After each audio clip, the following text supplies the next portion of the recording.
তেলের সরবরাহ বাড়ানো হয়েছে, জনগণকে আতঙ্কিত না হওয়ার আহ্বান জানিয়েছেন জ্বালানি মন্ত্রী।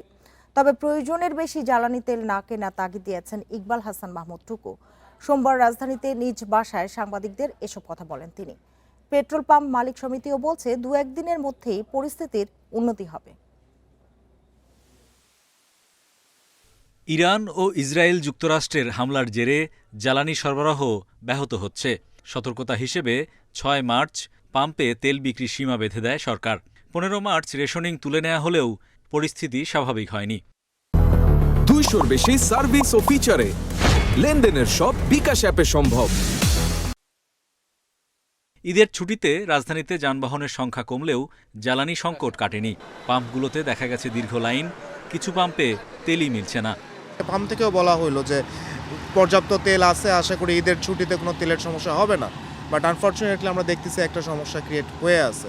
এখন এটা কি কোনো সিন্ডিকেট? ঈদের সময় সবাই বাড়ি যাবে, আমরাও যাব, ঈদে যাইতে পারি নাই, আজকে খুলবে, আজকে বলছে আজকে রওনা দিছি, আজকে তেল নাই, তাহলে কি অর্ধেক রাস্তা থেকে ব্যাক করবো বাড়ির থেকে? এদিকে পেট্রোল পাম্প বন্ধ হতে পারে এমন তথ্য ছড়িয়ে পড়ে, যদিও একে ভিত্তিহীন বলছে মালিক সমিতি। ব্যবসায়ীরা জানান, কয়েকদিন ব্যাংক বন্ধ থাকায় পে অর্ডার করা যায়নি, তাই ডিপো থেকে তেলও আনতে পারেনি। অ্যাকচুয়ালি এই ধরনের কোনো বিজ্ঞপ্তি আমাদের বাংলাদেশ পেট্রোল অ্যাসোসিয়েশন থেকে দেওয়া হয়নি, এবং যারা এটা দিয়েছেন তারা আমাদের সংগঠনে কেউ না। এটা একটা বিভ্রান্তি সৃষ্টির উদ্দেশ্যমূলকভাবে এই ধরনের একটা প্রচার করা হয়েছে। আসলে বাস্তবতা হলো ব্যাংক বন্ধ থাকার ফলে আমাদের পেট্রোল পাম্প মালিকরা পে অর্ডার করতে পারছেন না। জ্বালানি মন্ত্রী বলছেন, যুদ্ধ পরিস্থিতি মোকাবিলায় অনেক দেশ জ্বালানি তেলের ব্যবহার কমিয়েছে, দামও বাড়িয়েছে।